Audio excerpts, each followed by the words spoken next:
अस्सलाम वालेकुम। Lecture 25 start करते हैं जी, कैफ 1 का। प्लीज खामोश हो जाएं आप, कोई बोलता हुआ या बोलती हुई नजर ना आए।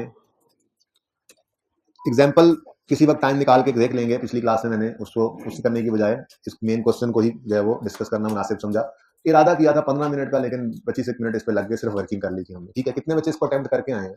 चलो, कोशिश अटेम्प्ट का मतलब क्या होता है? मैंने क्या सही करके आए?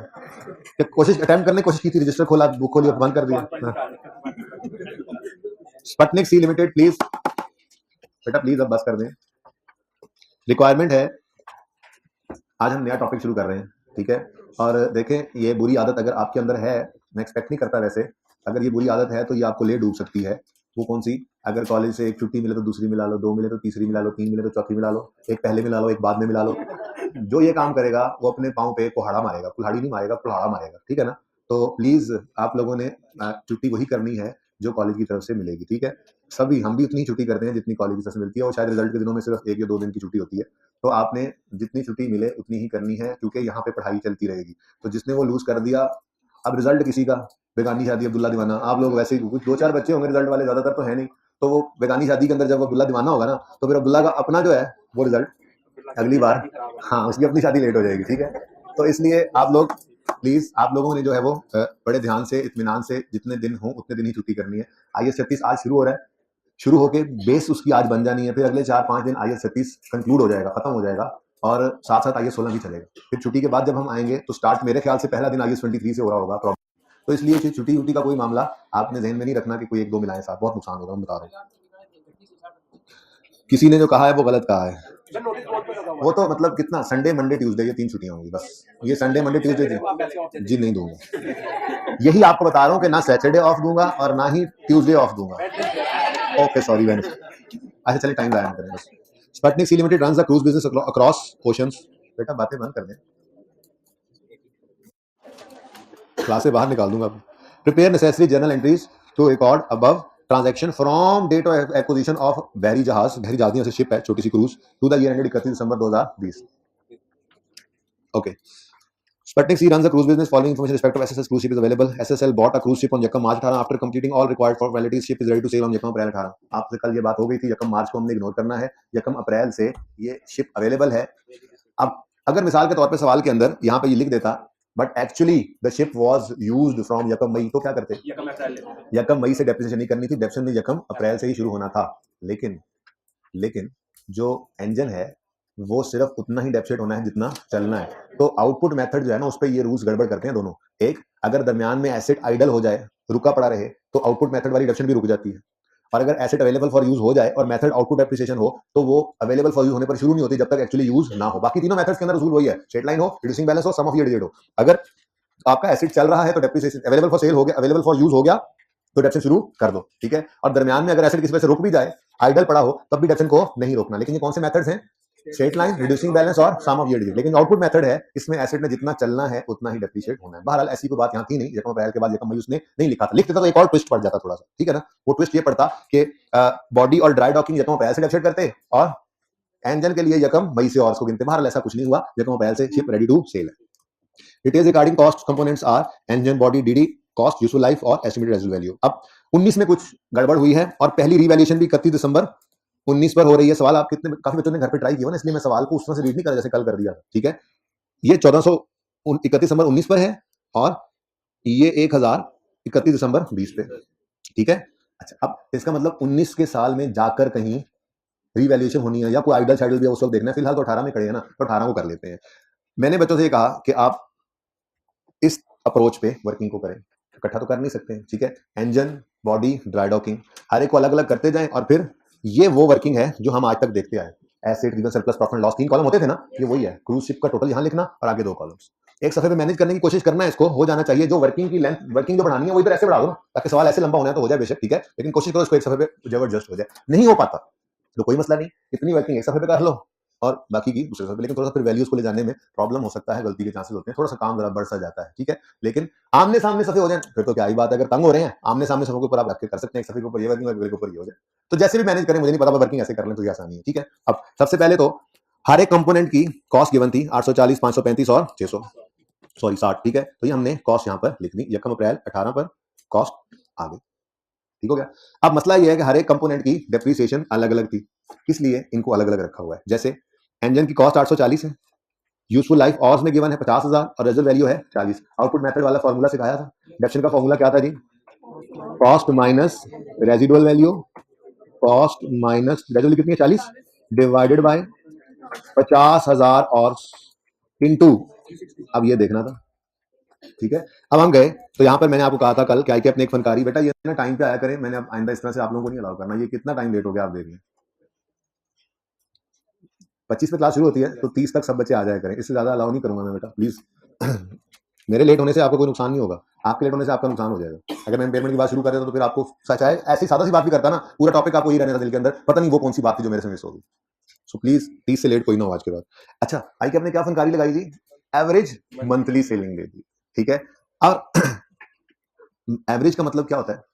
मतलब दिन के अंदर रोजाना जरूरी नहीं है कि वो मतलब हम ये कहीं सिर्फ 10 घंटे चलना है तो 30 दिन में 300 घंटे चल गया, ऐसा नहीं है। किसी दिन के अंदर ये 350 घंटे चली, किसी दिन सॉरी किसी दिन के अंदर ये 15 घंटे चल गई होगी क्रूज, किसी दिन में 350 घंटे सॉरी, किसी दिन में 15 घंटे चल गई, किसी दिन में 8 घंटे चल गई, किसी दिन में 12 घंटे चल गई, किसी दिन में जो है वो, तो ये पूरे मंथ की एवरेज करनी थी, वो हर एक को टोटल करके डिवाइड कर देते 30 से, तो एक एवरेज फिगर इन्होंने दे दी आपको मंथली बेस पे, ठीक है। एवरेज का मतलब सिंपल एवरेज, ठीक है। तो अगर वो कह रहा है जी, अब यहाँ असल में कंफ्यूजिंग बात क्या थी, यहाँ पे ईयर लिख रहा है, बच्चे अगर ध्यान से ऊपर वाले एवरेज मंथली सेलिंग को ना पढ़ते बच्चे में तो वो क्या करते हैं, वो समझते हैं 18 में 360 घंटे चली है और 19 में 200 480, हालांकि ये 18 में हर महीने 360 घंटे चली है, ठीक है, पर मंथ। अच्छा तो 360 इंटू, अब किस साल में किस महीने में ये शिप अवेलेबल फॉर सेल हो गई थी? यकम अप्रैल को, तो फिर 9 मंथ्स मल्टीप्लाई करो 3240 और 3240 और, ठीक है जी। अब हम डेप्रिसिएशन निकाल रहे थे, तो cost minus residual value over useful life जो कि टोटल आवर्स थे इनटू 3240 जितने आवर्स ये चली जी, कितनी डेप्शन आती है? 350 52। अच्छा भाई ये वर्किंग नजर आ रही है सबको? ओके। उसके बाद जी बॉडी की बात करें तो बॉडी सवाल ने कहीं पे भी मेथड ऑफ डेप्रिसिएशन नहीं बताया हुआ था। खामोशी के केस में अगर ऑर्स में लाए थे तो हमने आउटपुट लगा दिया, और बाकी की सिर्फ लाइफ गिवन थी तो हमने स्ट्रेट लाइन मेथड लगा दिया, ठीक है जी। वहीं खड़े रहो थोड़ी देर, वहीं खड़े रहो थोड़ी देर, ठीक है। अच्छा जी, तो लाइफ है 25 साल, कॉस्ट 535, रेजल वैल्यू 35 बॉडी की, तो बॉडी की डेप्रिसिएशन है बताएं जी 535 कॉस्ट आ गई minus resale value 35 divided by 25 साल। अब ये आ गई पर ईयर डेप्रिसिएशन, लेकिन ये अवेलेबल फॉर सेल कब से है? अवेलेबल फॉर सेल SAIL वाला, अच्छा बेचने के लिए नहीं, तैरने के लिए। अच्छा तो अवेलेबल फॉर यूज किस दिन हो गई थी? यकम अप्रैल को, तो कितने महीने? 9/12 जी, बता दें 15 आ गया। उसके बाद जी ड्राई डॉकिंग जो है ये क्या होती है? हमें से क्या, हमें कॉस्ट मिल गई, हमें लाइफ मिल गई, हमें रेजल वैल्यू मिल गई, हम डेप्ट करेंगे, अल्लाह खैर सल्ला, एक पार्ट है बस, ठीक है। 60 इसकी कॉस्ट है और रेजल वैल्यू निल है, लाइफ इसकी 5 साल है। तो सवाल के अंदर कहीं नहीं लिखा हुआ, तो फिर यहाँ पे भी हम स्ट्रेट लाइन यूज कर रहे हैं। तो cost minus resale value over useful life into again ये भी क्या है 9/12 जी, 9 रुपए। अच्छा हम राउंड करके चल रहे हैं तो फिर बुक के सोल्यूशन के साथ थोड़ा सा फर्क आएगा, फिर ये ज़हनी तौर पे तैयार रहना, ठीक है ना। 1-2 रुपए का फिगर में फर्क आएगा अगर राउंड कर रहे हैं तो। अच्छा भाई सुन लिया? अच्छा अब टोटल डेप्रिसिएशन कितनी आती है? चलो टोटल बाद में कर लेंगे, वैसे बताने के लिए ही कह रहा हूँ कि डेप्रिसिएशन की अलग अलग एंट्री करने की बजाय आपने डेप्शन की एक ही एंट्री कर देनी है, तो डेप्रिसिएशन की एक एंट्री से आपको फायदा हो जाएगा, वक्त बच जाएगा, ठीक है ना। डेप्शन debit, accumulation credit, total amount, ठीक है ना। सोल्यूशन ओपन ना कर लें साथ। अच्छा जी ताकि एंट्रीज भी साथ साथ देखते चले ना। कौन सा पेज है ये? देखें जी, या टोटल्स की बेस पे, यानी कि ये सारी कॉस्ट का टोटल कितना बनता है? 840 535 60 कितना? 1435 से आप एंट्री पास करें, cruise ship debit cash credit या bank credit, cruise ship debit cash bank credit, फिर सारी डेप्शन निकल आई टोटल 76। अब एक बार एंट्री पास करें, डेप्शन एक्सपेंस डेबिट अक्यूमुलेशन, ये राउंडिंग हुई पड़ी है, ठीक है ना। ओके एंट्री देखते जाओ, डेप्शन डेबिट अक्यूमुलेटेड डेप्रिसिएशन क्रेडिट, आसान है, ठीक है। अच्छा अब बुक वैल्यूज निकाल दो जी, अलग अलग निकालो। 788 520 और 51, टोटल भी कर ही देते हैं फिर। अब ऊपर वाले टोटल से मैच करेगा ये 1359, जहां से मर्जी टोटल करो, ठीक है। लेकिन बुक वैल्यू की, क्लोजिंग की, बैलेंसिंग फिगर की टाइम बैक करो, बैलेंसिंग फिगर की कोई एंट्री नहीं होती, ठीक है। अच्छा अब 19 के साल में डेप्शन करनी है तो फिर 31 दिसंबर 19 पे रिवैल्यू करना है ना, पहले 31 दिसंबर 19 पे इसको लेकर चलते हैं। लेकिन 31 दिसंबर 19 में क्या हुआ? यकम मई 19 को शिप सफर्ड अ हादसा which damaged its body. Repair work took 2 months and costed 26 million. ये 26 मिलियन की क्या एंट्री करें? वैसे तो उसने खुद बोल दिया ये रिपेयर है, लेकिन साथ ही उसने आगे बात भी की, रिपेयर में ना लाइफ बदली ना रेजल्ट वैल्यू बदली, यानी कि कोई लाइफ एफिशिएंसी आउटपुट या क्वालिटी आउटपुट बढ़ने का शुभ आपके जेहन में आता भी है इस रिपेयर से, वैसे तो रिपेयर से होता नहीं है ऐसा, पर अगर आपका शुभ आ भी रहा था तो उसने दूर कर दिया, उसने कहा कोई एस्टिमेट चेंज नहीं हुआ। सिंपली ये क्या है, ये एक रिपेयर है, आप इसकी एंट्री पास कर दें, रिपेयर एक्सपेंस डेबिट और कैश या बैंक क्रेडिट। ठीक है जी, कितने से 26, क्योंकि उसने एंट्रीज मांगी थी ना रेलेवेंट, तो ये एंट्री करनी है, इसको छोड़ना नहीं। ठीक है डन जी। अच्छा, लेकिन एक मसला हो गया, वो मसला क्या है, रिपेयर वर्क टुक 2 months। अब ये तो नहीं हो सकता कि एक एसिड रिपेयर हो रहा हो और साथ के साथ वो चल भी रहा हो, शिप तो डैमेज हो गई थी ना, अब रिपेयर होने में 2 महीने लगे, तो डेप्रिसिएशन को रोक दें। डेप्रिसिएशन नहीं रुकती अगर एसिड रुक भी जाए तो, बट यहाँ पे एक मसला था, वो इंजन जिस एसिड की लाइफ ऑर्स में है, यानी जिसपे हम लगा रहे हैं आउटपुट मेथड, तो उस एसिड की डेप्रिसिएशन भी इन 2 महीनों में रुकी रहेगी, ना चलेगा ना डेप्रिशिएट होगा। 2 महीने अगर शिप नहीं चली तो वो 2 महीने डेप्रिशिएट इंजन को नहीं करेंगे, लेकिन बॉडी है चाहे ड्राई डॉकिंग है, इनकी डेप्रिसिएशन नहीं रुकनी एक बार शुरू हो जाए तो। ठीक हो गया। अब हम जब ऑर्स की तरफ आए तो शिप के ऑर्स कितने लेंगे, 2 महीने तो ये शिप चली नहीं, तो फिर 4800 घंटे इस साल में इसने जो है वो सेल किया टैरी। ठीक है, अब मेथड स्ट्रेट लाइन है, इसलिए 788 को भी नहीं पकड़ना, ना कोई एस्टीमेट चेंज हुआ है ना कोई रिवैल्यूएशन वगैरह हुई है, तो वही पुरानी कॉस्ट चलेगी। ठीक है, कॉस्ट माइनस, मैंने आपको मार्वल क्लास से पहले आउटपुट मेथड की एग्जांपल करवाई थी, ठीक है ना, तो cost 840 minus result value 40 divided by useful life 50,000 hours into 4800 hours जो इस साल में ये शिप चली। कितनी डेप्सिट हो गई 77। बॉडी की टेंशन ना लो, बॉडी उधर देखने की जरूरत नहीं है, स्ट्रेट लाइन मेथड है, 535 कॉस्ट है माइनस रेजल्ट वैल्यू है डिवाइडेड बाय यूजफुल लाइफ है, कोई फ्रैक्शन नहीं लगाना, पूरा साल डेप्रिशिएट करेंगे। ऐसे ही अगला है 60 माइनस 0 डिवाइडेड बाय 5, कोई फ्रैक्शन यहां पर भी नहीं लगना। जी बताएं, 60 20 और 12। ओके, अब एक टोटल बताओ इसका यार, यहाँ को पॉइंट है, ये इनका टोटल करो ना। हाँ, जो फिगर सामने आप कैलकुलेटर ओपन कर लो, उन्हीं से यही कैलकुलेट कर रहे हैं हम। ठीक है जी, 109 पे की डेप्रिसिएशन की एंट्री है 2019 की डेप्रिस। जी बेटा, नहीं यही तो मैं कह रहा हूँ कि अगर एसिड एक बार अवेलेबल फॉर यूज हो जाए तो डेप्शन शुरू हो जाती है। अब वो डेप्शन कभी भी नहीं रुकती अगर एसिड बीच में आइडल हो जाए, रिपेयर की वजह से हो जाए, लेबर स्ट्राइक की वजह से हो जाए, नॉन अवेलेबिलिटी किसी भी वजह से, हॉलीडेज हो गए, अगर आपका प्लांट आपकी फैक्ट्री बंद पड़ी है, डेप्रिसिएशन नहीं रुकती, अनलेस कि डेप्रिसिएशन आउटपुट मेथड पे, उसमें आपने जितने यूनिट्स प्रोड्यूस करने हैं या जितने और आपने एसिड यूज करना है उतना डेप्सिट करना है, तो सिर्फ उसकी डेप्रिसिएशन रुक सकती है, वरना स्ट्रेट लाइन मेथड हो, रिड्यूसिंग बैलेंस मेथड हो, सम यानी कोई भी और मेथड आउटपुट के अलावा आपकी डेप्रिसिएशन नहीं रुकेगी अगर एसिड जो है बीच में आइडल हो जाए।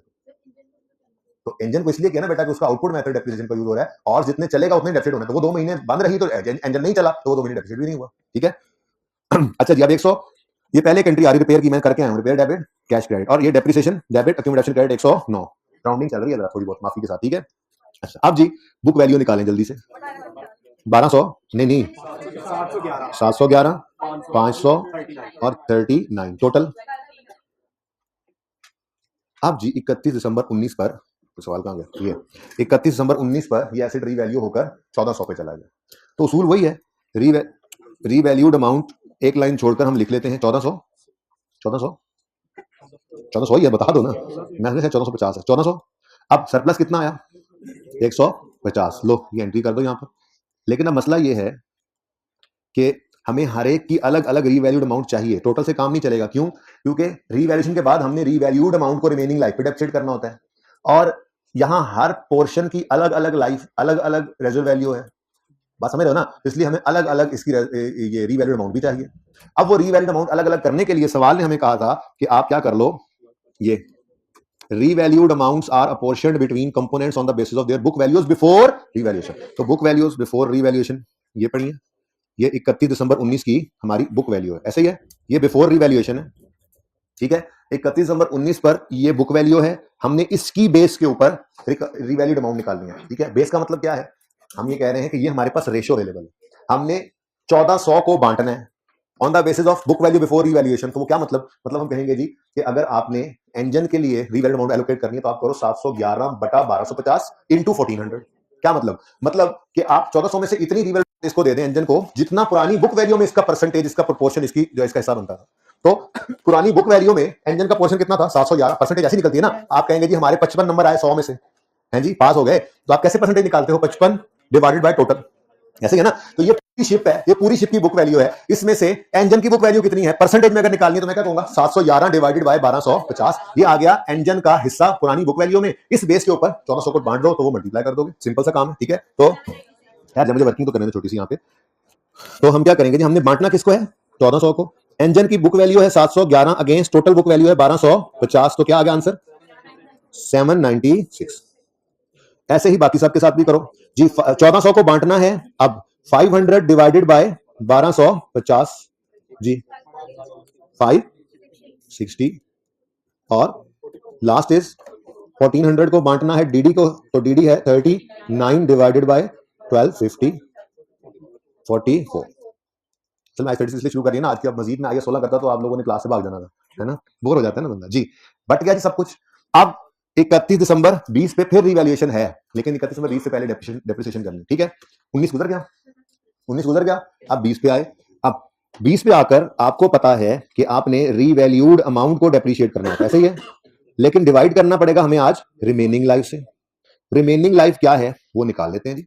इधर देखो, 18 में 3240 घंटे चल गया और 19 में 4800 घंटे चल गया, तो ये एसिड यानी ये इंजन अलग अलग करना है ना हमने, ये इंजन इन टोटल 8040 और चल गया। तो 8040 क्या है जी, ये है life passed, life passed till 31 दिसंबर 20 ना, 20 ना, शर्म करो शर्म। रिमेनिंग लाइफ निकालते हैं रीवैल्यूएशन के दिन खड़े होकर, तो 31 दिसंबर 19 तक ये लाइफ पास हो चुकी, हमें चाहिए इसकी रिमेनिंग लाइफ। तो टोटल लाइफ सवाल ने दी हुई थी 50,000 और उसमें से माइनस कर दें 80,000 8040 और, तो बच गया 960 और, ठीक है जी। ये है हमारी रिमेनिंग लाइफ किसकी जी, इंजन। ये बात समझ आई सबको, 41960 रिमेनिंग लाइफ है।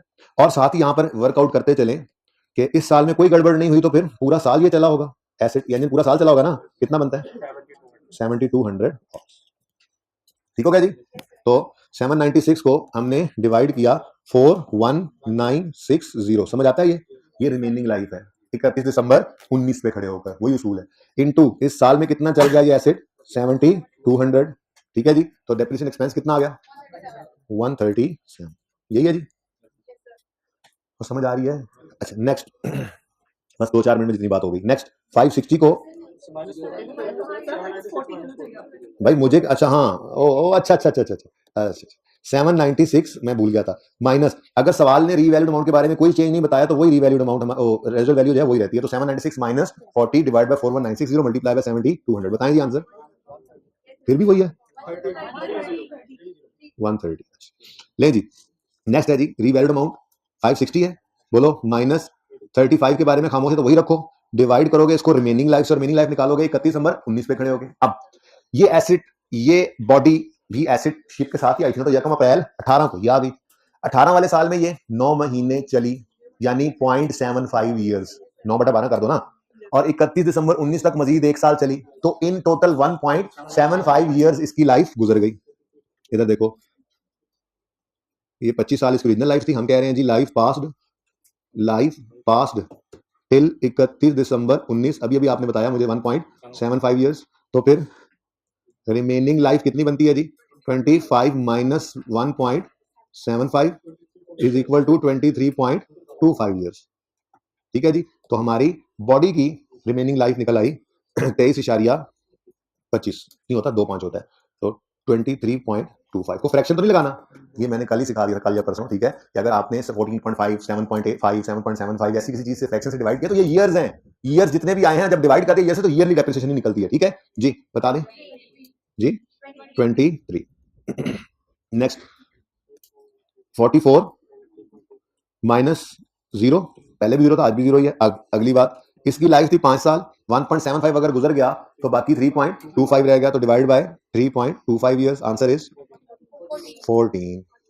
ले जी अब इसका टोटल फरमाएं 167, ये 167 जो है ये depreciation expense for the year है 2020, तो इसकी एंट्री देख लो, डेप्रिसिएशन एक्सपेंस, ये रिवैल्यू कर रहे हैं, वैसे रिवैल्यूएशन की एंट्रीज भी आ रही हैं। रिवैल्यूएशन की एंट्रीज कैसे होंगी जी, ये 76 और 109 डेप्शन ऐड होकर ये ट्रांसफर हो रही है, और फिर एसिड रीवैल्यू होकर 150 की जरा राउंडिंग का डिफरेंस वही चल रहा है 149 से 64, ठीक है ना, ये आ गई एंट्रीज। अब मैं यहाँ पे पहुंचा हूँ 31 दिसंबर 20 की डेप्शन हमने कितनी निकाली है जो 167, ये 160 राउंडिंग का डिफरेंस है, बढ़ता जा रहा है ऐसा 167 से डेप्शन एक्सपेंस डेबिट एक्यूमुलेट डेप्शन क्रेडिट, ठीक हो गया।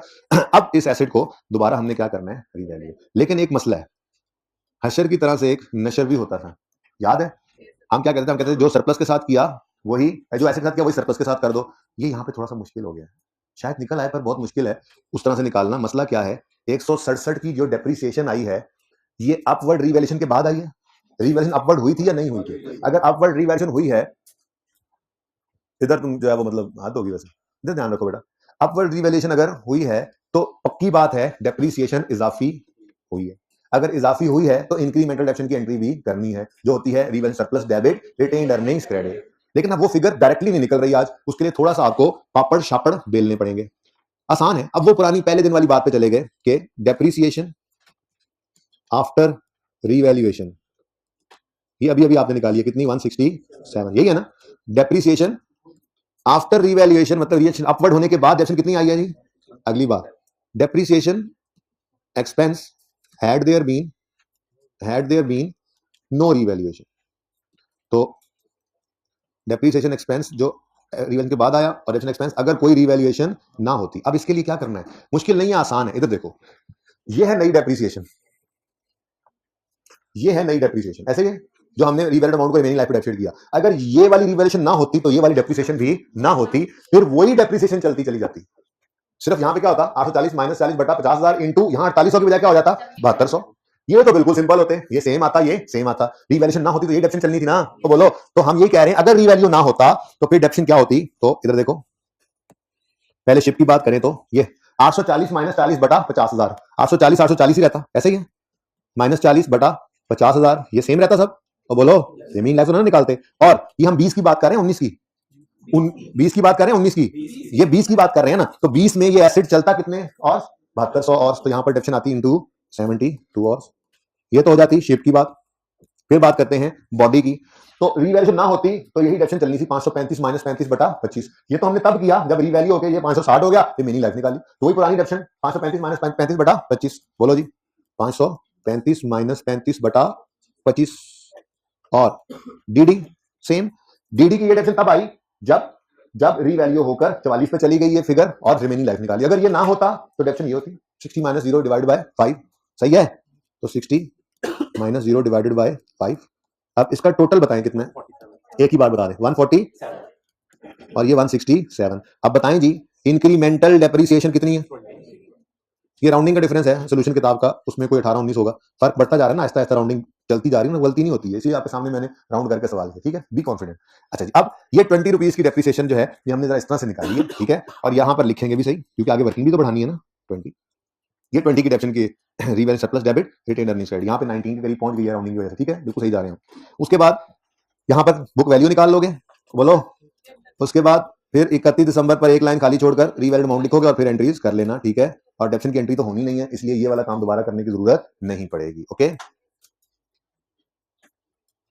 बस इसको कंप्लीट कर लेना, बाकी को जरूरत पड़ेगी तो इंशाल्लाह मैं कल फिर दोबारा इसके ऊपर बात कर लूंगा। ये लिखा हुआ यहीं पे पड़ा, कहीं नहीं जा रहा जी बेटा। जी एक्सक्यूज, क्या कैसे, ये वाली, ये 20 कैसे निकालें, ये 20 होता क्या, ये पता है क्या होता है? ये इंक्रीमेंटल डेप्रिसिएशन होती है कि रिवैल्यूएशन अपवर्ड हुई तो सरप्लस आया, जिस वजह से इतनी डेप्शन एक्स्ट्रा पड़ गई। अब ये आज तक हम क्या करते थे, जो एसिड के साथ करते थे वही सरप्लस का करते थे, डायरेक्ट फिगर आ जाती थी। लेकिन आज मसला ये है कि हर एक अलग अलग पड़ा है, तो हशर नशर जरा मुश्किल है। तो आसान काम क्या कर लिया, ये डेप्शन वो जो हमने निकाली आफ्टर रिवैल्यूएशन, अगर रिवैल्यूएशन ना होती तो ये डेप्शन निकलती। ये कैसे पता चला, रिवैल्यूएशन ना होती तो पुरानी कॉस्ट यूज होती, पुरानी लाइफ यूज होती, बस और बदल जाते, पुरानी कॉस्ट पुरानी लाइफ, पुरानी कॉस्ट पुरानी लाइफ, तो डेप्शन ये निकलती। लेकिन रिवैल्यूएशन अपवर्ड हुई तो डेप्शन ये निकल आई, इसलिए ये इंक्रीमेंटल है। इसकी entry revaluation surplus debit retained earnings credit, ठीक है।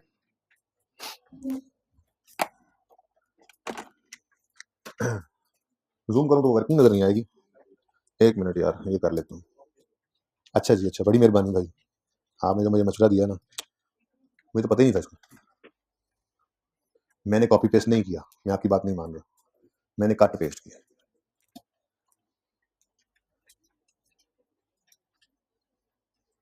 दोबारा हो जाएगा यार, वो फिर प्रॉफिट एंड लॉस वाला खाना, आपकी वर्किंग पूरी ना हो, खाना खराब हो जाना।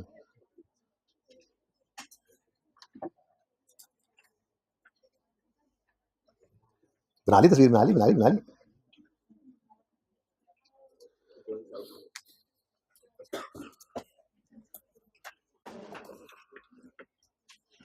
चलिए इसको कंप्लीट कीजिएगा अब आप, जिनसे नहीं हुआ था। बाकी सबको समझ आ गई है इसकी, एंट्रीज इकट्ठी करनी है, टाइम सेव करना है, ओके। अच्छा जी सही है। लॉस आएगा तो पहले सरप्लस को खाएगा जो बच जाएगा यहाँ पे 130 का, जो बच जाएगा प्रॉफिट एंड लॉस में चला जाएगा। उसके बाद कुछ करना ही नहीं है, सवाल खत्म हो गया, क्योंकि 31 नंबर 20 तक आना है। और अगले साल अगर जाना होता तो उसकी एंट्री नहीं करते, पर कैलकुलेशन करनी पड़ती। वो सवाल में लॉस आता तो ऐसे ही आता जैसे यहाँ पर आ जाए, तो हमें वो प्लस वाली फिगर कैलकुलेट करनी पड़ेगी इसी तरह जैसे मैंने ये किया। ठीक है यार, ये मत बताया करो कहां से बिलोंग करते हो प्लीज, मुझे बिल्कुल भी ये बात पसंद नहीं। अच्छा जी, स्टार्ट करते हैं आज हम इंशाल्लाह IAS 36 इम्पेयरमेंट ऑफ एसेट्स का स्टैंडर्ड। ठीक है जी, जरा पॉज कर दें हमें भी। अच्छा जी, आज हम स्टार्ट करने लगे हैं अपना नया टॉपिक। बेटा बातें क्यों करें यार, फिर कहते हैं मैं अब नहीं बोलूंगा। IAS 36 international accounting standard 36 impairment of assets. Standard की अंग्रेजियां पता ही आपको, हम बाद में पढ़ते हैं। जैसे हमने कल डिस्क्लोजर ऑफ PPE पढ़े, और क्या पढ़े, बस सब कुछ ही आता था। छोटी मोटी चीजें रहती हैं इंशाल्लाह। I16 की वो साथ चलेंगी इसके अगले 5-6 दिन। ठीक है जी। अच्छा जी, पिछली क्लास में ये एक क्वेश्चन जो है ये बस बातों बातों में बना था, तो मैंने इसको मिटाने नहीं दिया। ये फिर आप लोग भी अब नोट कर लेंगे, इसी क्वेश्चन को हम सॉल्व करते हैं। ठीक है,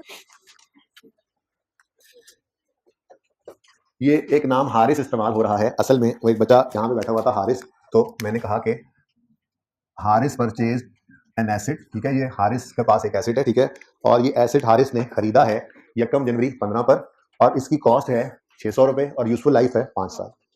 ठीक है, तो बस है ये, बस। ठीक है, तो हारिस आप कहाँ से? हाँ, लाहौर से। आप कहाँ से? हाँ, क्या नाम है तुम्हारा? लो जी, हारिस से हुजैफा तक का सफर हमने तय किया। ये जी हुजैफा साहब है। ठीक है, ये हुजैफा लिखा हुआ है। ओके, ये हुजैफा लिखा हुआ है। हुजैफा त्यारा सरगोदा से लाहौर ये चल रहा था। 1 जनवरी 15 को इसने ये बस खरीदी थी। ठीक है, और ये कोट मोमिन से है मिसाल के तौर पे। ठीक है, तो कोट मोमिन सरगोदा के पास एक जगह है, वहां से सुबह सवेरे सवेरे पहला टाइम लाहौर निकलता है 5 बजे के करीब, और शाम को 4-5 बजे यहाँ से वापस जाता है। सारे कोट मोमिन के लोग जो हैं वो हुजैफा प्यारे के ऊपर ही लाहौर आते और जाते हैं। अब सुने, सब कुछ अमन सुकून से गुजर रहा था। 15 का साल भी गुजरा, 16 का भी गुजरा, और ऑन 31 दिसंबर 16 की शाम को हुजैफा के ड्राइवर और कंडक्टर ने आके एक तो हिसाब भी दिया, इसको हिसाब देते हैं ना आके बस का, और साथ ये भी बताया कि वो गोंदलों ने गोंदल भी एक कौम है वहां पे। ठीक है, वो उन्होंने ना एक गोंदल त्यारा लॉन्च कर दिया है, और वो नई यू टोंग बसें ले आए हैं, यू टोंग बड़ी बड़ी। अब हमें नहीं लगता कि अब हमारी इस पुरानी डेवो पे कोई बैठेगा। अब हुजैफा नेचुरली एक सोच में मुब्तला हो जाएगा कि हो सकता है जैसे मैं पहले सोच रहा था कि मेरी ये बस मुझे आने वाले बाकी साल्स में भी फायदा देगी, हो सकता है अब वो बस मुझे इस तरह से फायदा ना दे सके। नेचुरल है, जाहिर सी बात है कि सवारियां जो हैं वो नई बस की तरफ, कंफर्टेबल बस की तरफ मूव करेंगी। पहले ये अकेला बेताज बादशाह था कोट मोमिन से लाहौर के रूट पर, अब एक कंपेटिटर भी आ गया है। तो कंपेटिटर के आने के ऊपर 31 दिसंबर 16 पर हुजैफा खड़ा है और परेशान है। पहले जरा हुजैफा को 31 दिसंबर 16 पर लेकर आते हैं। ये टाइमलाइन बनाते हैं जरा, पर्चे में जो कतन नहीं बनानी है वो वाली टाइमलाइन है। ये है जी, 1 जनवरी 15 को हुजैफा त्यारा खरीद कर कोट मोमिन से लाहौर चला दिया था। ठीक है, और 600 रुपए का ये एसेट था। लाइफ इसकी थी 5 साल। सवाल खामोश है, तो सिंपल हम क्या करते होते हैं जी, स्ट्रेट लाइन डेफिसिट करते हैं। तो cost minus residual value over useful life. 31 दिसंबर 15 वाले साल में 120 की डेप्रिसिएशन हुई।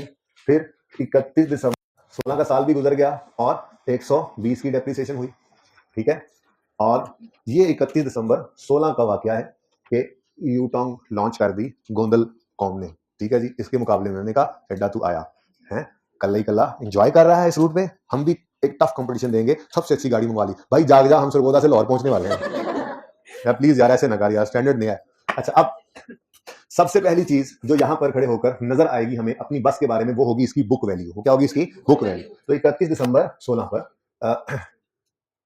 ये हुजैफा है। ठीक है जी, तो 31 दिसंबर 16 पर ये भाई हुजैफा भाई खड़े हैं। ठीक है, और ये जो 1 जनवरी 15 को 600 का एसेट खरीदा था, ये डेप्रिशिएट होकर आज कितने का? 360 का हो चुका है। 360 क्या है जी? Book value.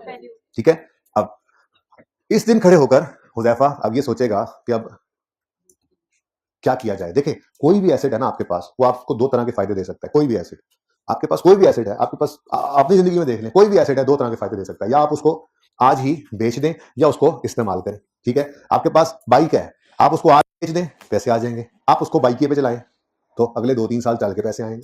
आपके पास एक गाड़ी है, आप उसको आज ही बेच दें, बिजनेसमैन की बात कर रहा हूँ, एक बिजनेस माइंड बंदा हो, आज ही बेच दे वो गाड़ी तो उसको फायदा मिलेगा। अगर आज ही नहीं बेचता तो वो उबर क्रीम इन ड्राइव पे चला के उससे पैसे कमा ले। ठीक है आपके पास कोई भैंस है, आज ही बेच दें या उसको रखें और ग्वाले बन जाएं, दूध निकालें बेचें। मुर्गियां हैं, आज ही बेच दें या सर्दियां आ रही हैं रख लें, अंडे बेचें।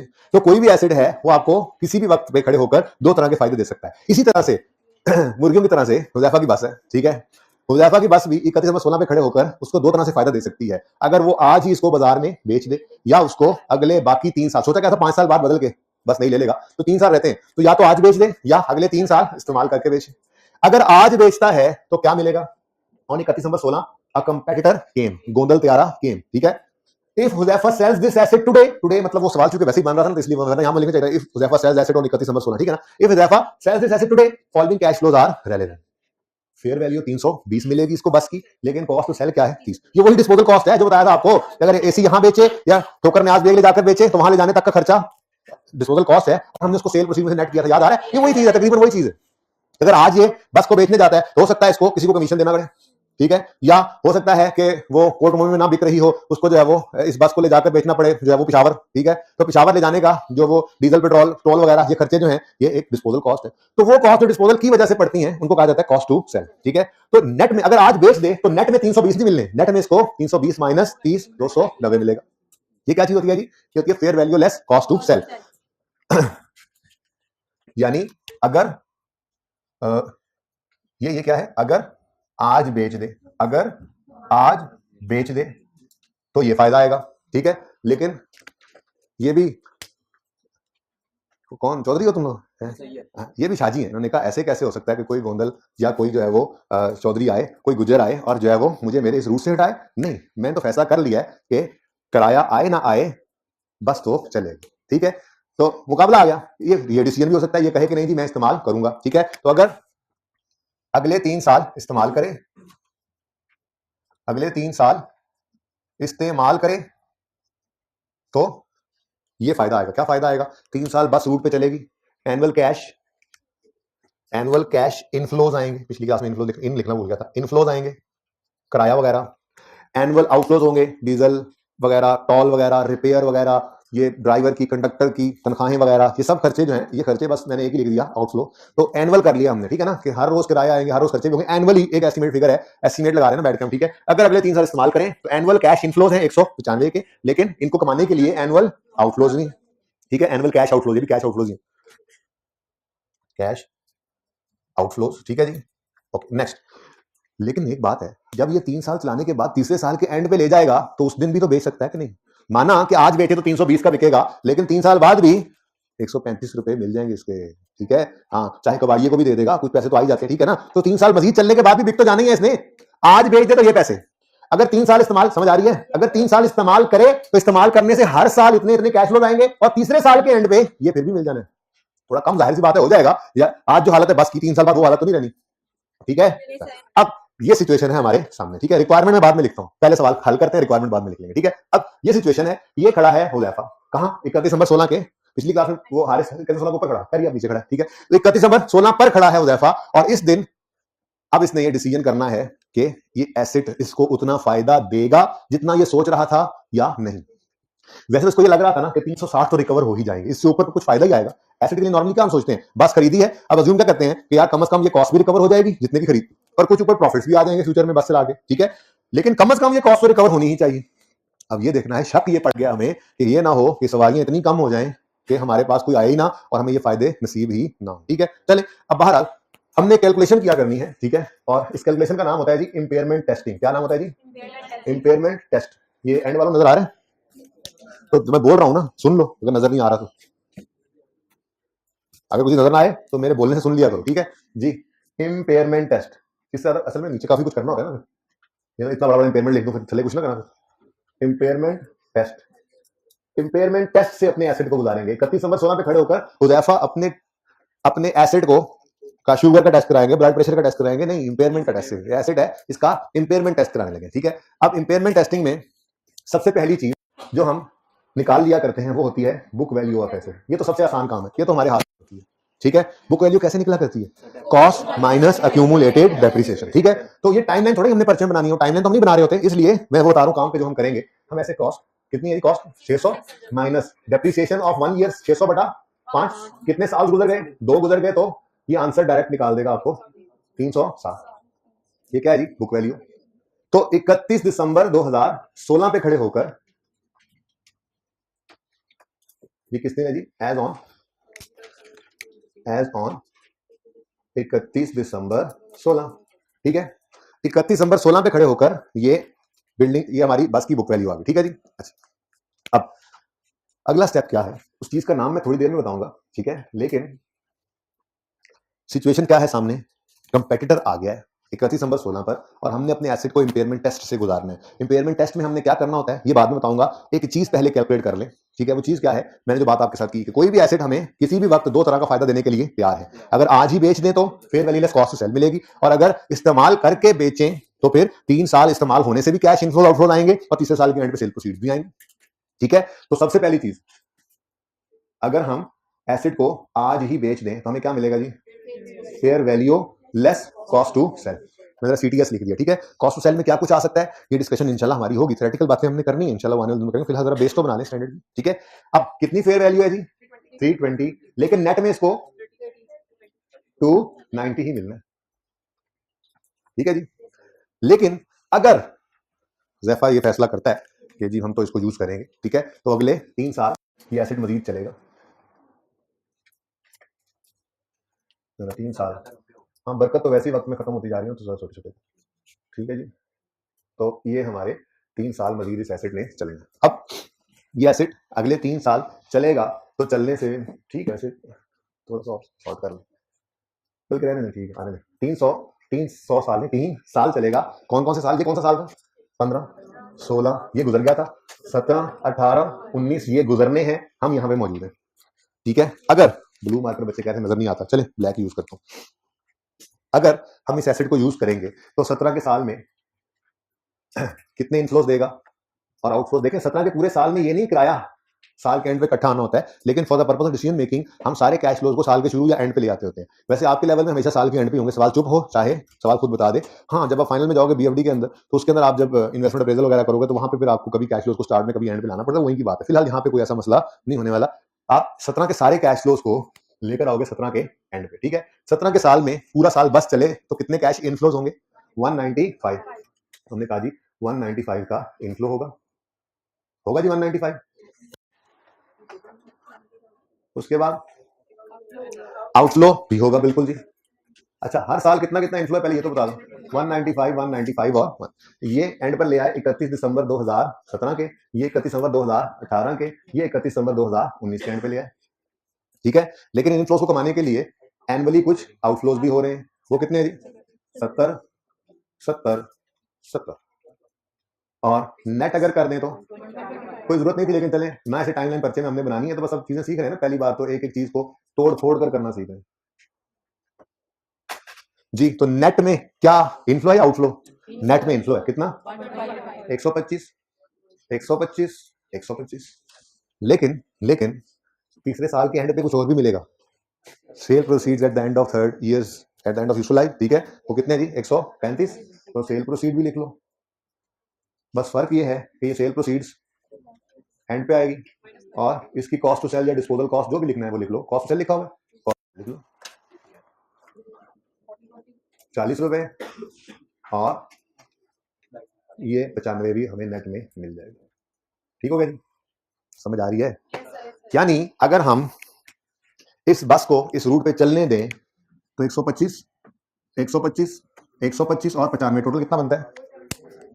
4। तो इसका मतलब मैं ये कह रहा हूं कि अगर ये बस हम आज बेच दें तो हमें ये 290 का फायदा देगी, और अगर हम इसको यूज करें तो यूज करने से जो वैल्यू मिलेगी, वैल्यू इन यूज भी उसको कहते हैं। ठीक है, वो कितनी बताई आपने? 470 मिलेगी। Am I right? I am absolutely wrong. I am absolutely wrong. ये देखो देखो देखो, हाँ चलते हैं, उधर ही चलते हैं, उधर ही जा रहे हैं। ठीक है, उधर ही जा रहे हैं। देखो, ये बुक किस दिन की है? 31 दिसंबर 16 की। ये फेयर वैल्यू कॉस्ट किस दिन की है? 31 दिसंबर 16 की। टुडे अगर वो बेच दे ठीक है। लेकिन ये जो आपने वैल्यू इन यूज निकाली है, ये 31 दिसंबर 16 की नहीं निकाली आपने, ये तो अगले 3 साल पे फैले हुए हैं, नहीं 19 की भी नहीं है, 17 के अंदर, 18 के अंदर, 19 के अंदर कैश फ्लोस पड़े हैं। तो ये लाइक विद लाइक का कंपैरिजन तो हो ही नहीं रहा। ठीक है, तो वैल्यू इन यूज जो है वो सिंपली कैश फ्लोज लेने से नहीं आती, बल्कि अगर इसका मैं फॉर्मूला लिखूं तो वैल्यू इन यूज कहा जाता है present value of future net, कर लो net cash flows, future net cash flows.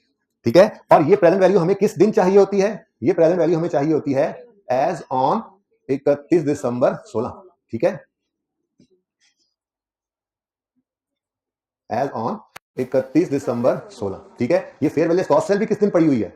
ये भी एज ऑन 31 दिसंबर, हर चीज 31 दिसंबर 16 की है, वो पहले किस दिन पड़ी हुई है? एज ऑन 31 दिसंबर 16। ठीक है, तो हमें इन सारे कैश फ्लोज को लेकर आना है 31 दिसंबर 16 पर। ठीक है, ये रेड लाइन है 31 दिसंबर 16, ये सारे कैश फ्लोज इससे आगे पड़े। हम डिसीजन, हुजैफा ये खड़ा हुआ, हम डिसीजन मेकिंग इस दिन कर रहे हैं। हमारे एसेट की बुक वैल्यू इस दिन 360 है, हम ये एसेट अगर आज बेचे तो मिलेंगे इसके 390 रुपए, 290, ओके व्हाटएवर। ठीक है, अब अगर यही एसेट हम अगले 3 साल इस्तेमाल करते हैं तो वो 3 साल पर फैले हुए हैं कैश फ्लोज, तो उनको डिस्काउंट करना पड़ेगा। बड़ी होगी पीआरसी में डिस्काउंटिंग तो। ठीक है, वैसे मैं रिवाइज करवा दूंगा, एनवीटी भी सिंपल भी, लेकिन मान जाया करें। ठीक है ना, क्योंकि जाहिर सी बात है पीआरसी का बच्चा बगैर इसके पढ़े नहीं आ सकता, पता है मुझे। ठीक है, तो बहरहाल फिलहाल मसला ये है कि इस 125 को भी लाना है आप या 31 दिसंबर 16 पे, ये 1 साल पर है। फिर इस 125 को आपने लाना है 2 साल पीछे, इस 125 को आपने लाना है 3 साल पीछे, और इस 95 को आपने लाना है 3 साल पीछे। तो ये सारे कैश फ्लोज को आपने उठाकर लेकर आना है 31 दिसंबर 2016। ठीक है, अब फिलहाल सिंपल डिस्काउंटिंग सिखाता हूं। बहरहाल ये वैल्यू इन यूज हम निकाला करेंगे वर्किंग में। ठीक है, और ये वर्किंग 1 में आपको करके दिखाने लगा हूं। ठीक है जी, तो वर्किंग नंबर 1 यही कर लेते हैं। अच्छा जी, अब निकालने लगे हैं हम वैल्यू इन यूज। किस दिन निकालना चाह रहे हैं जी? एज ऑन 31 दिसंबर 16। अब 125 जो है भाई, सिंपल डिस्काउंटिंग जो थी ना, सिंपल, उसका फॉर्मूला होता था, आप अगर प्रेजेंट वैल्यू निकालना चाहते हैं तो फ्यूचर वैल्यूज को 1 प्लस आर भी कुछ बच्चे लिखते हैं, कुछ आई भी लिखते हैं, raise to power minus N कर।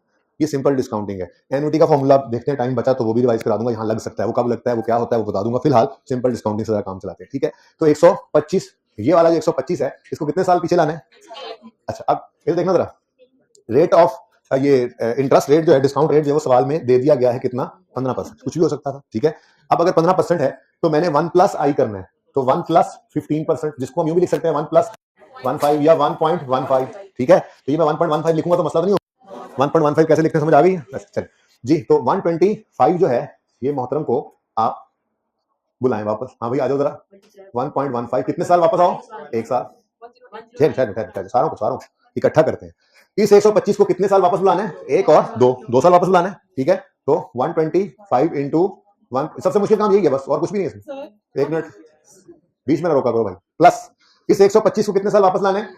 1 2 3, यहाँ पे खड़ा है ना ये 125। ठीक है, 1 2 3 साल वापस लाने, तो यहाँ पे लिख लें 125 into 1.15 raise to power minus 3 plus ये 95 भी कितने साल दूर खड़ा है? 31 दिसंबर 16 पे लाना है ना, तो 31 दिसंबर 19 पे खड़ा है, तो 1 2 3 साल ये भी पीछे आ गया, तो 95 into 1.15 raise to power minus 3, answer is 348।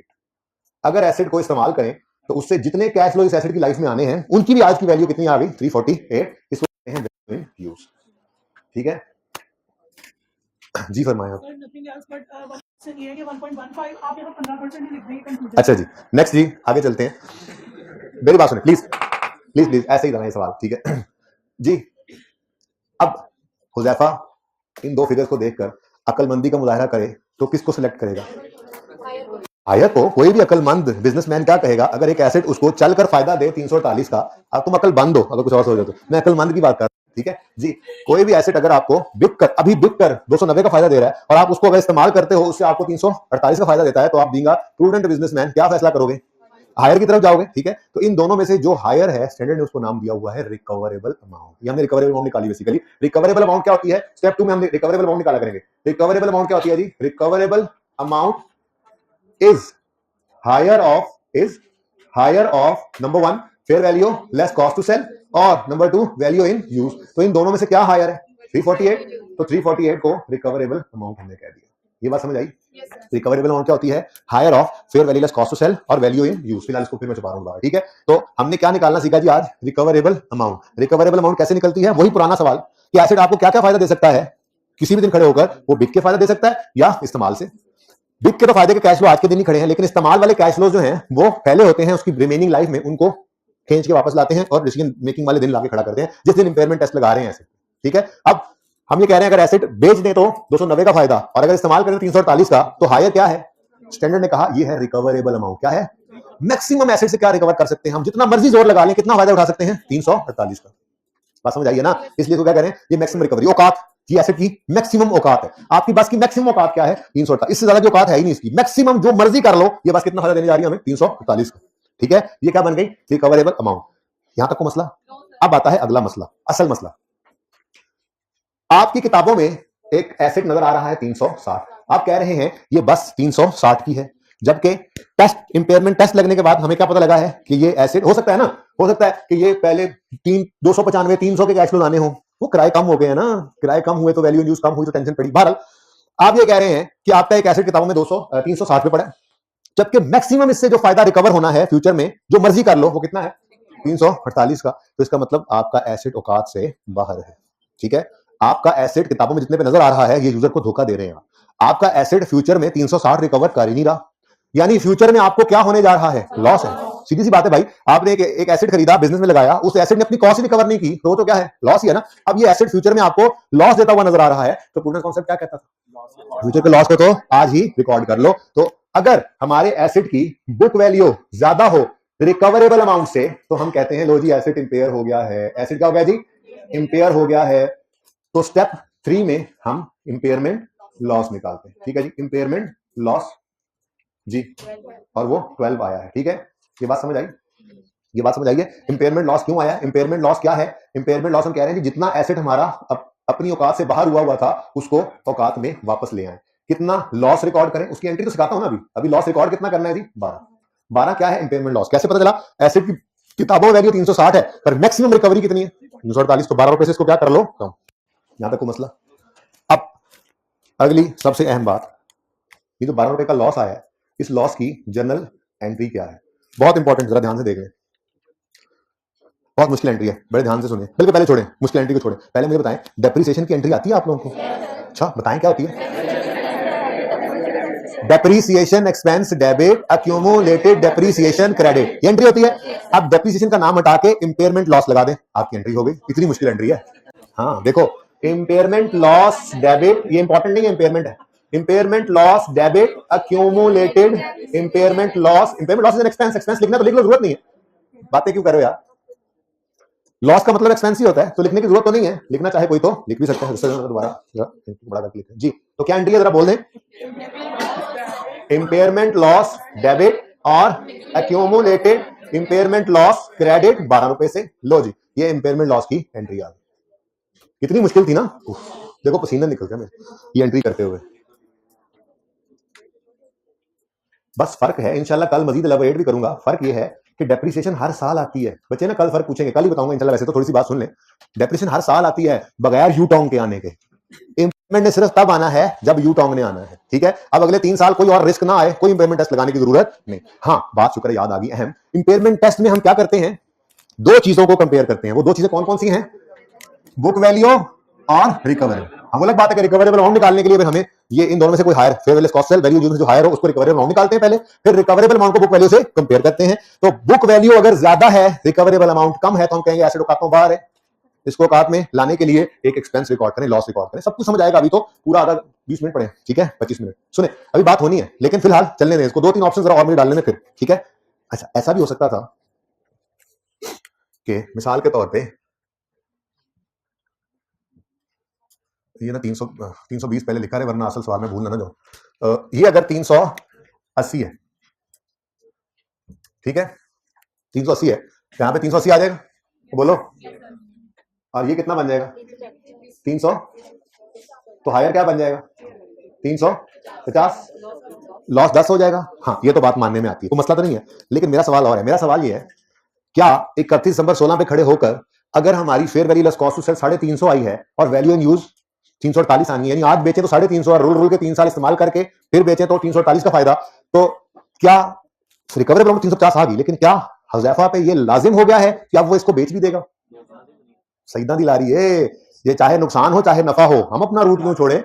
हम अपना रूट, वो कहां से आए जुमा जुमा 8 दिन आके मेरे रूट पे मेरे से मुकाबला करेंगे? मिस्टर अकाउंटेंट, हम सिर्फ इसको हिसाब लगा के देंगे कि भाईजान आज बेच दो 350, इस्तेमाल करेंगे तो 348। उसने कहा मैं इस्तेमाल करूंगा, नुकसान आता है तो आए, मैं अपना रूट नहीं छोड़ सकता। ये एक बात करना चाह रहा था कि यहां सिर्फ हमने इम्पेयरमेंट लगाया है, अगर हमारी fair value less cost sell value use से ज्यादा भी आ जाए तो भी ये जरूरी नहीं है कि हुजैफा आज बस बेच देगा। वो कहेगा ठीक है यार, तुम अपना लॉस बुक करो, इम्पेयरमेंट लॉस बुक की बात मानो, आई 36 लगाओ, पर ये ना कहो मैं बेचूंगा नहीं, मैं इस्तेमाल करूंगा, बस नुकसान आता है या नफा आता है। तो ये ना समझना कभी ये सिचुएशन डिफरेंट हो जाए तो लो जी गया एसेट, अब आगे बचेगा नहीं, एसेट पड़ा रह सकता है, एसेट बेचना जरूरी नहीं है। हाँ, इम्पेयरमेंट टेस्ट लगा के उसको काट पे ले तो आए, ठीक है, तो समझ आइए बात। वापस चलें जी, 290 320 तेजी चेक की मेरी 320, यहां तक को मसला। अब एक और आखिरी बात सुनो, फिर आपके सवाल लेता हूं, ठीक है। मिसाल के तौर पे, ओह ये तो सही नहीं किया 300, अच्छा जी, मिसाल के तौर पे सिचुएशन ये बनी कि हमारे पास एसिड की, ये ऑप्शन 1 था, ठीक है, ऑप्शन 2 बनाते हैं यहाँ पर, ब्लू अब मैं यूज नहीं कर सकता, ऑनलाइन में बच्चे कहते हैं नजर नहीं आता, ये 360 ही था, लेकिन यहां से कोई चीज इतनी हायर आई कि ये हो गया 380, नहीं बोलता मैं सकता 380। अब जी इंपेयरमेंट गेन आ गया? नहीं, बात सुने जी, बात सुने, या तो इंपेयरमेंट लॉस होता है या इंपेयरमेंट लॉस नहीं होता। There is no concept of impairment gain. Future के गेन को हम कभी भी रिकॉर्ड नहीं करते, प्रूडेंस ने सिर्फ फ्यूचर का लॉस रिकॉर्ड करने की बात की। तो अगर फ्यूचर में 360 का एसेट है, फ्यूचर में उससे रिकवर 380 हो जाना है, तो 20 का गेन आज रिकॉर्ड नहीं करना, जब गेन होगा तो गेन रिकॉर्ड हो जाएगा, फ्यूचर गेन तो कोई नहीं रिकॉर्ड करता। तो बड़े अहम जुमले को सुनना, या तो इंपेयरमेंट लॉस है या इंपेयरमेंट लॉस नहीं है, या तो इंपेयरमेंट लॉस इज या इंपेयरमेंट लॉस इज नॉट, नहीं नॉट इज नहीं है, ठीक है, या तो impairment loss is impairment loss है या impairment loss not is impairment loss नहीं है। Okay, there is no concept of impairment gain. हमने 2-3 दिन बाद एक रिवर्सल ऑफ इंपेयरमेंट पढ़ना है, वो डिफरेंट चीजें तब समझाऊंगा, ठीक है। फिलहाल सिर्फ इतनी सी बात, या तो इंपेयरमेंट लॉस होता है या इंपेयरमेंट लॉस नहीं होता, there is no concept of impairment gain. Clear है ये बात, ठीक है, ओके। बहरहाल जी ऐसा हुआ नहीं, हमारा सवाल ये, ठीक है, लेकिन ऐसे कोई बदल सकता है ऑप्शन, ठीक है। तो एक रिक्वायरमेंट, तो रिक्वायरमेंट बाद में लिखवाता हूं, जगह नहीं है मेरे पास यहाँ, तो पहली रिक्वायरमेंट सवाल में लिखें आप, calculate impairment loss if any as on 31 दिसंबर 2000। जिसने सवाल नहीं लिखा हुआ ना, जिसने सवाल नहीं लिखा हुआ वो सवाल बाद में लिख ले, पहले रिक्वायरमेंट अब लिखे, ठीक है ना। लिखें रिक्वायरमेंट नंबर 1,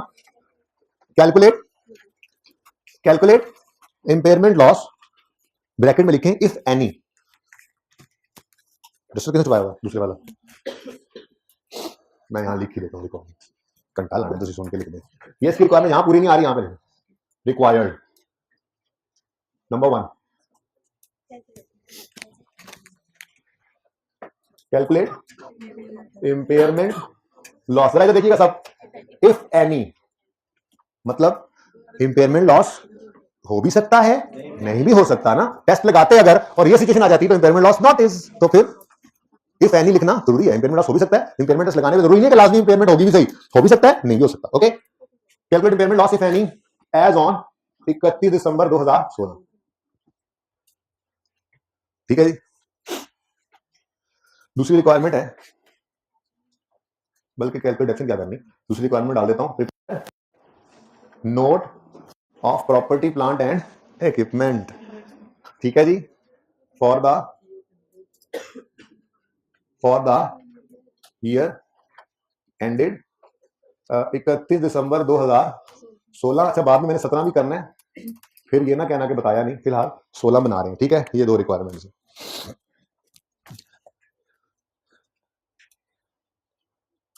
ले जी, नोट बन गया, देखें इधर 31 दिसंबर 16 का नोट बनाना है, कोई एडिशन नहीं था, कोई डिस्पोजल, मैंने फिर भी एडिशन लिख दिया है, कोई ना इंपेयरमेंट ना रिवैल्यूएशन ना कोई ट्रांसफर ना कोई डिस्पोजल कोई एडिशन, मैं एडिशन नाम ही लिखता तभी काम चलता। चलो नोट जरा थोड़ा सा मैंने थोड़ी सी शक्ल जरा बन जाए, ठीक है। 5 मिनट बना ये नोट, आपकी क्लास में 10 मिनट बच गए, चले कोई बात नहीं, 5 मिनट जल्दी छुट्टी दे देंगे, ठीक है। अच्छा, कभी ऐसा भी होना चाहिए जी। फॉर 31 दिसंबर 16 नोट बना रहा हूं मैं फिलहाल, ठीक है। 31 दिसंबर 16 का अगर नोट बनाना है तो ओपनिंग बैलेंस होगा 1 जनवरी 16 पर, जिसको हमेशा कैलकुलेट करते हैं 31 दिसंबर 15 पे खड़े होकर। तो एसेट रीवैल्यू तो हुआ नहीं, तो 31 दिसंबर 15 पर खड़े होकर, चाहे 31 दिसंबर 16 पे खड़े होकर, चाहे 17 पे खड़े होकर, चाहे जहां मर्जी खड़े हो जाए, एसेट के अकाउंट में तो क्या पड़ी होनी है, कॉस्ट। तो कॉस्ट कितनी है, 600। तो क्लोजिंग 31 दिसंबर 15 का क्लोजिंग 600 कॉस्ट है, यही 1 जनवरी 16 का ओपनिंग बन जाएगा, ठीक है। अब ये एसेट खरीदा, जब रीवैल्यूएशन मॉडल नहीं है तो 31 दिसंबर 15 पे होकर ही हमने क्लोजिंग निकालना है ना, अक्यूमुलेटेड डेप्शन का क्लोजिंग निकालना है, बोलो। तो 31 दिसंबर 15 पे खड़े होकर अगर ये एसेट कभी रीवैल्यू नहीं हुआ तो डेट ऑफ परचेज से 31 दिसंबर 15 तक की डेप्शन पड़ी होगी। अब डेट ऑफ परचेज से 31 दिसंबर तक की डेप्शन सिर्फ एक साल की है, 120 रुपए, ठीक है। 31 दिसंबर 15 इसीलिए कहा है क्लोजिंग 31 दिसंबर 15 पे खड़े होकर निकाला करो, तो यकम जनवरी 16 का ओपनिंग भी वही बनेगा 120। कोई मसला, कोई क्वेश्चन है तो पूछ ले जी, आपके अलावा। जी जी बेटा 120, ये 31 दिसंबर 16 का नोट बना रहे हैं, तो ओपनिंग बैलेंस यकम जनवरी 16 पे चाहिए, तो 31 दिसंबर 15 पे खड़े होकर निकाला तो एक साल की डेप्शन पड़ी हुई थी 31 दिसंबर 15 तक। एसेट यकम जनवरी 15 को खरीदा है तो 31 दिसंबर 15 कितने साल की डेप्शन पड़ी होगी, वो कितनी है फिर। अच्छा नेक्स्ट, कोई एडिशन हुआ तो क्लोजिंग भी क्या है 600। अब जी 16 के साल की डेप्रिसिएशन कैलकुलेट करनी है और उसकी एंट्री पास करनी है। 16 के साल की डेप्शन क्या है, ये 15 के साल की डेप्शन की एंट्री की ना हमने, जो उधर आ रही थी ओपनिंग में। अब 16 के साल की डेप्शन कितनी है 120, इसकी एंट्री पड़ी depreciation expense debit accumulated depreciation credit 120 से, और ये टोटल कितना हो गया 240। यहां पे हमारा सवाल खड़ा था जहां से हमने नया टॉपिक शुरू किया, 600 240 360, यही बुक वैल्यू थी ना 360, ये 360, यहां से आगे तो सवाल शुरू हुआ है। तो यहां तक तो हमने पुराना पढ़ा हुआ है, कोई नई बात यहां तक नहीं थी। यहां तक कोई क्वेश्चन तो पूछे, ये कोई बात नहीं है जी, जिस साल की रिक्वायरमेंट होगी उसी साल का बनेगा बेटा। अगर 15 का नोट बनता तो ओपनिंग ना होता, ये तो रिक्वायरमेंट के ऊपर है ना, ये कौन सा असूल है। अच्छा जी 31 दिसंबर 16 पर ये सिचुएशन हमारे एसेट की ऑलरेडी है, माइनस करना है उसमें। अब मसला क्या हुआ, यूटोंग आ गई, ठीक है, यूटोंग आई तो ये सब हुआ, इंपेयरमेंट टेस्ट लगा और एसेट 12 रुपए से इंपेयर हो गया। इंपेयरमेंट की entry, impairment loss debit accumulate impairment loss credit, तो अपनी डेबो बैठ के जाएंगे और इधर देखें, क्योंकि मैंने आपको कहा 100% ये डेप्रिसिएशन जैसा ट्रीटमेंट है, तो फिर 100% है तो जैसे डेप्शन का इधर सेक्शन है वैसे ही इंपेयरमेंट का भी सेक्शन बना लो। ये लो, ये देखो, gross carrying amount, opening addition disposal वगैरह क्लोजिंग, फिर अक्यूमुलेशन ओपनिंग डेप्रिसिएशन वगैरह क्लोजिंग, और उसी तरह से accumulated impairment loss opening impairment closing, no difference at all, no difference, ना एंट्री में फर्क ना ट्रीटमेंट में फर्क, बस एक सेक्शन बढ़ा दिया हम। अब 12 रुपए की एंट्री करनी है, लेकिन उससे पहले मुझे बताओ यकम जनवरी 16 पर कोई इंपेयरमेंट लॉस पड़ा है अक्यूमुलेटेड, नहीं पड़ा हुआ, क्यों, पहली बार फिर अब आप पढ़े पहली बार 16 से पहले तो हमें पता नहीं 36 लगता है, ये करेंगे 16 पे आके पता लगा हमें, ठीक है। अब 31 दिसंबर 16 पर इंपेयरमेंट टेस्ट लगाया, इंपेयरमेंट ना होती तो कुछ ना करते, जीरो, इंपेयरमेंट हो गई तो एंट्री पास करो, impairment loss debit accumulated impairment loss 12 से क्लोजिंग कितना आ गया 12। अब आज जाके हमारा फॉर्मूला पूरा हुआ है, जो IAS 16 ने बुक वैल्यू का फॉर्मूला लिखा हुआ है ना, असल में वो ये लिखा हुआ है कि बुक वैल्यू होती है, सुन लो सारे, cost minus accumulated डेप्शन minus accumulated impairment loss if any. कहीं भी स्टैंडर्ड में आप देखोगे ना तो बुक वैल्यू का फॉर्मूला ये है असल में। आज बात पूरी हुई, ठीक है। अब बुक वैल्यू निकालनी है तो कॉस्ट में से minus accumulated depreciation minus accumulated impairment is equal to, लो आ गया ना औकात पे, 348 की औकात थी ना, 12 रुपए का लॉस रिकॉर्ड किया, आ गया औकात। यही हम चाह रहे थे कि हमारी बुक्स में ये एसेट 348 पे नजर आए, 360 पे नजर आना सही नहीं है, ठीक है, वो यूजर को मिसगाइड कर रहे हैं आप, फ्यूचर में लॉस होने जा रहा है, आज ही रिकॉर्ड करें, कर लिया रिकॉर्ड, एसेट हमारा राइट डाउन हो गया 348 पे आ गया इंपेयरमेंट लॉस रिकॉर्ड होने के बाद। जहां तक को मसला तो पूछो।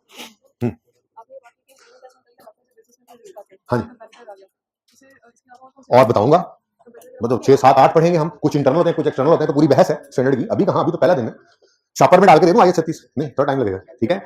इंपेयरमेंट के इंडिकेटर्स कई सारे हैं, ये तो आसान था, एक बस सिखा दिया ट्रीटमेंट, बाकी वो पढ़ेंगे हम, ठीक है, कुछ इंटरनल कुछ एक्सटर्नल, कुछ हमारे कंट्रोल में कुछ हमारे कंट्रोल से बाहर, बट इंपेयरमेंट के इंडिकेटर्स हैं बेतहाशा।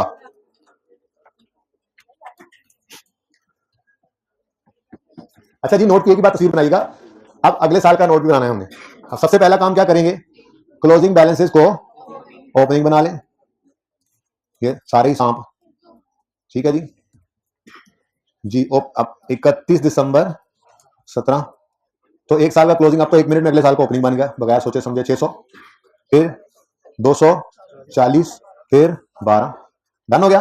अब क्या कोई एडिशन है, तो ये आज भी 600 पे, क्या कोई डेप्रिसिएशन है, बिल्कुल होगी, और ये वो वाहिद फिगर है जो कैलकुलेट होने से रह गई है, जो थोड़ी सी टेक्निकल बात है, लेकिन आपके लिए नहीं है। मैं आपको आपस की बात बताऊं, अगर आपके लिए टेक्निकल नहीं है, क्योंकि इस जैसे 2 काम आप पहले कर चुके हैं।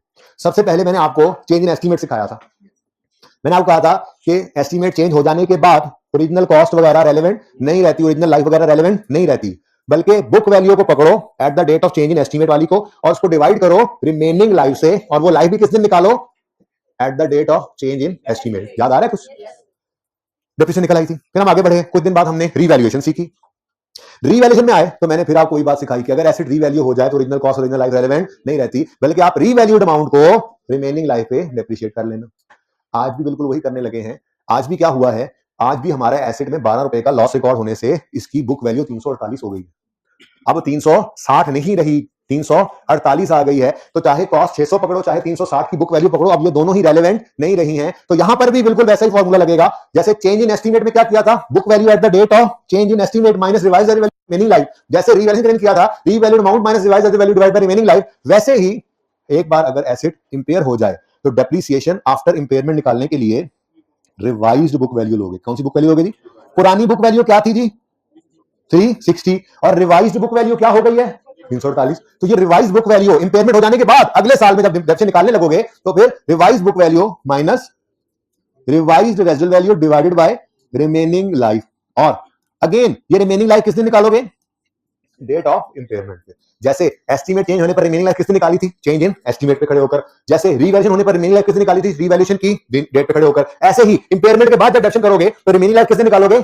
इंपेयरमेंट के दिन खड़े होकर, जितने इंपेयरमेंट लॉस आया उस दिन खड़े। अगर इंपेयरमेंट लॉस ना आता तो बच्चों फिर बुक वैल्यू रिवाइज भी ना होती, डेप्रिसिएशन के ऊपर भी ये वाला मसला ना आता, ठीक है ना। जब इंपेयरमेंट लॉस ने आना है, बुक वैल्यू में रिवाइज तब होना है। जब बुक वैल्यू रिवाइज होना है तो पुराने वाली बुक वैल्यू, पुराने वाली कॉस्ट डिडक्शन के लिए यूज नहीं हो सकती। ये बुरी है बफलो, ब्राउन है बफलो, ठीक है। मजबूरी नहीं समझते, मजबूरी नहीं समझते। Revise book value 348 minus remaining revise residual value कोई नहीं गिवन, रिमेनिंग लाइफ किसने निकालेंगे जी? 31 दिसंबर 16 पे। तो खड़े हुए कितने साल बचे हुए थे? 1 2 3, रिमेनिंग लाइफ कितनी है? 3, तो डिवाइडेड बाय 3। जी सवाल में गिवन होगी तो ठीक है, नहीं होगी तो बस वही है जो पहले थी, ठीक है। वो आप वो वाली रेजल वैल्यू है, वो रेजल वैल्यू नहीं है, वो समझो बाद में आ गई, फिलहाल छोड़ो उसको। जिस तरह तुम जा रहे हो, मेरा सवाल बनता है तो आगे चलाता है, फिलहाल इसको सीख लो, कल से बात कर लेंगे जी। कितना? 116 जी, तो 116 बेटा। 31 दिसंबर, ये वाली बात तो 7600 दफा हो चुकी है कि आपने 17 के साल को काउंट ही नहीं करना। यानी आप यकम जनवरी 15 पे खड़े होकर भी तो आपने एसेट खरीदा ही था, ये मैं कई बार बात कर चुका हूं। तो जब आप यहाँ पे खड़े होकर डिडक्शन निकाल रहे हो तो डिवाइड बाय 5 4 क्यों नहीं करते हो? सवाल किसने पूछा है? ये कई बार बात हो चुकी है, ठीक है ना। रीवैल्यूएशन हम 31 15 पे करते हैं, जब 31 16 पे उसकी डिडक्शन निकालने लगते हैं तो रिमेनिंग लाइफ 31 15 पे खड़े होकर निकालते हैं। क्यों? क्योंकि वो साल बीच में से गायब कर देंगे क्या, ठीक है। अच्छा जी, हाँ जी बोले। क्लोजिंग 124, इंपेयरमेंट लॉस कोई नहीं आया क्योंकि कोई नया इंडिकेशन नहीं आया, तो ये 12 पर ही है। बुक वैल्यू बता दें 100 है, कैसे पॉसिबल है? 124 माइनस करना है जी, पता नहीं कुछ बच नहीं, तो ये टोटल सही नहीं है। फिर ये 240 जमा 116 124 आता है, हद होगी। 356, मैं भी कहूँ एसेट बढ़ कैसे रहा जी? डेफिसिट बढ़ रहा है, बताएं। 232, ये हारिस की बजाय मुज़ैफा हो जाएगा।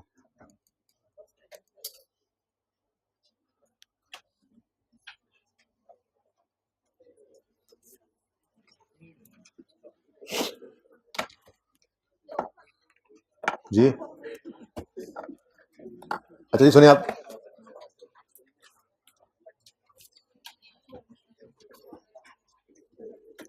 बुक्स का पेज नंबर होमवर्क हो। अच्छा ये भी करना होता है लाजमी भाई, एंड पे आ जाए।